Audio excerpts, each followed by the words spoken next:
اچھا حافظ صاحب یہ بتائیں کہ لیلۃ القدر کے بارے میں اللہ تعالیٰ جو اس کو اتنا اہمیت اس کی بیان کر رہے ہیں کہ پورے سال میں اس کا ذکر نہیں کیا، اور رمضان شریف کے آخری عشرے میں جیسے آپ نے بتایا کہ 21ویں رات، 27ویں رات، 25ویں رات، ٹھیک ہے، اور آخری عشرے میں اس کا ذکر کیا اور رمضان شریف سے اس کو جوڑا، اس کے بارے میں کچھ بتائیں جی گے؟ جی، اصل میں رمضان المبارک کا جو مہینہ ہے، یہ مقدس مہینہ جو ہے، اس کی شان جو ہے، اس کو ہمیں سمجھنے کی کوشش کرنا چاہیے کہ اللہ جل مجدہ نے قرآن پاک سورۃ البقرہ میں فرمایا کہ شہر رمضان الذی انزل فیہ القرآن، کہ رمضان کا وہ مہینہ ہے کہ جس کے اندر اللہ جل مجدہ نے نزول قرآن کیا۔ آپ سمجھ کے بات یہاں تک کہ اللہ تعالیٰ نے اس ماہ مقدس کے اندر جو ہے وہ اپنا کلام مقدس، اپنی کتاب مقدس جو ہے وہ انسانیت کو جو ہے وہ عطا فرمائی رسول کائنات صلی اللہ علیہ وسلم کے وسیلہ اقدس سے۔ اور جب آپ لیلۃ القدر کی بات کرتے ہیں تو چونکہ وہ بھی رمضان کے اندر ہی ہے، آخری عشرے کی 5 طاق راتوں کے اندر ہم نے اس کو تلاش کرنے کا ہمیں حکم دیا گیا ہے، تو لیلۃ القدر جو ہے، اب آئیے دیکھیے کہ سورۃ القدر کی جب ہم تلاوت کرتے ہیں تو اللہ جل مجدہ فرماتا ہے کہ انا انزلناہ فی لیلۃ القدر، کہ بے شک ہم نے اس قرآن کو نازل کیا لیلۃ القدر کے اندر۔ اب یہاں پر آپ ایک بات سمجھیے کہ نازل کیا قرآن کو کس میں؟ لیلۃ القدر میں۔ جی، نازل کیا قرآن کو اللہ جل مجدہ نے لیلۃ القدر میں، اور لیلۃ القدر اٹ سیلف اپنی ذات کے اندر کس مہینے کے اندر موجود ہے؟ لیلۃ القدر بھی رمضان کے آخری عشرے کے اندر آتی ہے، لیلۃ القدر رمضان کے آخری عشرے میں، تو یعنی کہ رمضان کی فضیلت اور لیلۃ القدر کی فضیلت، یہ ساری کی ساری فضیلتیں جو ہیں وہ قرآن کے ساتھ منسلک ہیں۔ اور آج ہمارا المیہ یہ ہے کہ ہم نے قرآن کو جو ہے وہ پس پشت رکھ دیا ہے، نہ ہم قرآن کی تعلیمات کے اوپر عمل کر رہے ہیں، نہ ہم قرآن کا لفظی ترجمہ جانتے ہیں، نہ ہمیں قرآن کے ساتھ ہمارا تعلق ہے، نہ ہم قرآن کے ساتھ لگاؤ رکھتے ہیں، نہ ہم قرآن کو پڑھتے ہیں۔ تو یہ ایک افسوسناک بات ہے اور یہ لمحہ فکریہ ہے۔ ہمیں کوشش کرنی چاہیے کہ ہم بحیثیت مسلمان، خواہ ہم کس بھی مسلک سے تعلق رکھتے ہوں، حنفی ہوں، شافعی ہوں، اہل تشیع ہوں، ہم کوئی بھی ہوں، لیکن جب ہم کلمہ پڑھتے ہیں لا الہ الا اللہ محمد الرسول اللہ، تو ہمیں یہ چاہیے کہ ہم قرآن کے ساتھ اپنا تعلق وہ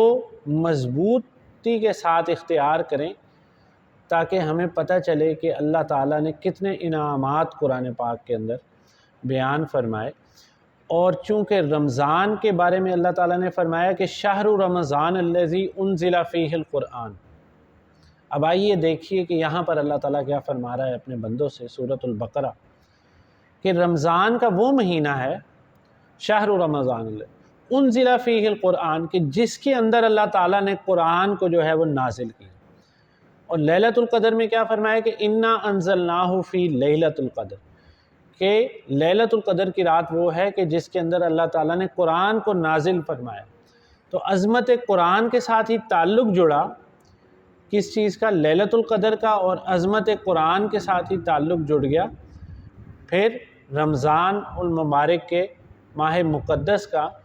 اور جیسا کہ حدیث رسول اللہ صلی اللہ تعالیٰ علیہ وسلم ہماری رہنمائی فرماتی ہے کہ رمضان میں 3 فیصلے کر دیے جاتے ہیں۔ اللہ تعالیٰ جو ہے جنت کے وفتحت الابواب الجنہ، کہ اللہ تعالیٰ جنت کے تمام دروازے کھول دیتے ہیں، اور اسی کے ساتھ ساتھ اللہ جل مجدہ جہنم کے تمام دروازے بند کر دیتا ہے، وغلقت الابواب جہنم۔ اور پھر اسی طرح اللہ تعالیٰ جو ہے وہ شیاطین کو جو ہے وہ جکڑ دیتا ہے، وسلسلۃ الشیاطین، یعنی کہ انسان کو گمراہ کرنے کے 2 ہی عوامل ہیں، ایک خارجی اور دوسرا داخلی۔ اب خارجی عوامل کیا ہے کہ انسان جو ہے شیطان اس کو وسوسوں میں لگا کر اور اس کو جو ہے وہ گمراہ کر دیتا ہے اللہ کے ذات سے، اللہ کے رستے سے۔ اور داخلی جو عمل ہے اس کا وہ یہ ہے کہ انسان دل میں وسوسے شیطان کے ڈالتا ہے، یعنی شیطان انسان کے دل کے اندر وسوسے ڈالتا ہے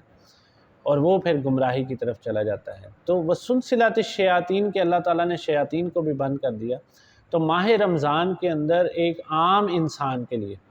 ایک ادنا مسلمان کے لیے جو ہے وہ جنتی بننا بہت آسان ہوگا۔ اور عظمت قرآن جو ہے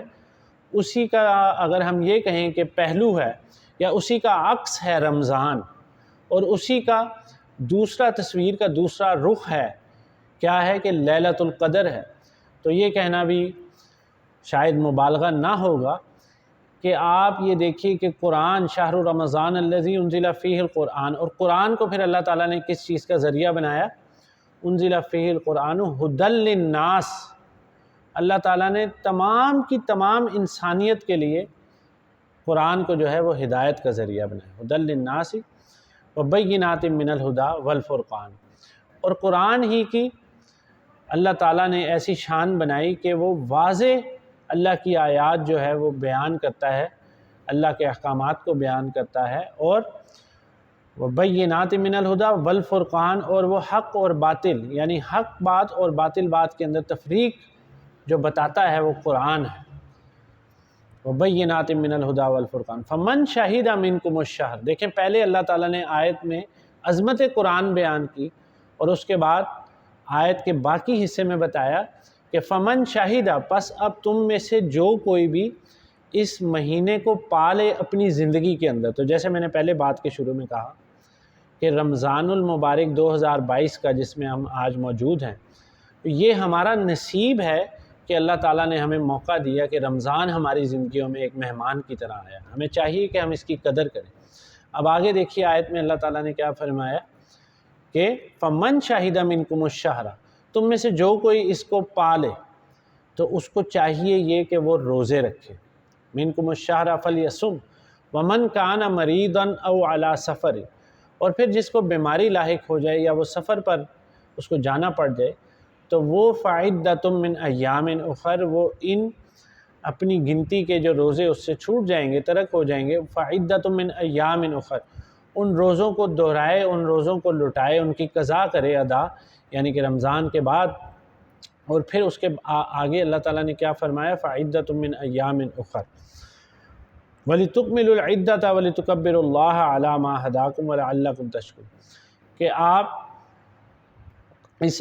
گنتی کو پورا کریں، رمضان کے 30 روزوں کو، ایام معدودات، یہ گنتی کے چند دن ہیں، اور پھر اللہ تعالیٰ کا شکر ادا کرنے والے بن جائیں۔ اور شکر اللہ کا ادا کرنے کے لیے انسان کو اللہ تعالیٰ نے سب سے بہترین رسول کائنات صلی اللہ علیہ وسلم کے وسیلہ انور سے آپ کو، انسان کو بہترین اللہ تعالیٰ نے جو چیز عطا کی وہ قرآن پاک ہے۔ آج مجھے اور آپ کو، ہم سب کو یہ چاہیے کہ ہم قرآن کے ساتھ سب سے پہلے تو اپنا تعلق جوڑیں، اور اس کے بعد ہمیں یہ چاہیے کہ ہم اپنے گھر میں بحیثیت باپ، بحیثیت بھائی، بحیثیت بیٹا اپنے گھر میں قرآن کی تعلیمات کو عام کریں۔ اور اس کے بعد جیسے آج کل ہمارے پاس یہ سوشل میڈیا کا ایک سورس ہے، اور اس میں دیکھیں کہ طرح طرح کے لوگ کام کر رہے ہیں اور جو دور تک وہ رسائی حاصل کر رہے ہیں، تو کیوں نہ ہم قرآن کے پیغام کو عام کریں اور قرآن کی تعلیمات کو ایک دوسرے کے ساتھ شیئر کریں، تاکہ آنے والی ہماری نسلیں جو ہیں ان تک قرآن کی تعلیم جو ہے وہ پہنچ جائے اور اللہ تعالی ہماری مغفرت کا ذریعہ بنائے۔ اور اسی کے ساتھ ساتھ ہمیں یہ چاہیے کہ کم از کم ایٹ لیسٹ عربک گرامر جو ہے، جیسے علم النحو کا قاعدہ ہے اور علم الصرف کا قاعدہ ہے، اس کو سیکھیں، کہ تاکہ ہمیں پتہ چلے کہ قرآن کی یہ جو عربی متن ہے، عربی لینگویج کے اندر جو قرآن کی آیات ہیں جو ہم سنتے ہیں اکثر اوقات حفاظ کرام سے، تو اس میں اللہ تعالیٰ نے، یعنی ہم نے پڑھا الحمدللہ رب العالمین، تو ہمیں پتہ ہو کہ اس کے اندر کیا اللہ تعالیٰ نے حکم دیا اور اس کا کیا مطلب ہے۔ تو خدارہ ہمیں یہ چاہیے کہ میں، آپ اور ہم سب پاکستانی اور پوری امت محمدیہ صلی اللہ علیہ وسلم۔ اور پھر جہاں پر لینگویج بیریئر آ جائے تو ہمیں یہ چاہیے کہ ہم ایسے بیانات کو جو ہے وہ ٹرانسلیٹ کریں دوسری زبانوں کے اندر، تاکہ یہ پیغام رسول اللہ صلی اللہ تعالیٰ علیہ وسلم پوری کی پوری دنیا کے اندر پھیل جائے انشاءاللہ۔ وآخر دعوانا الحمدللہ رب العالمین۔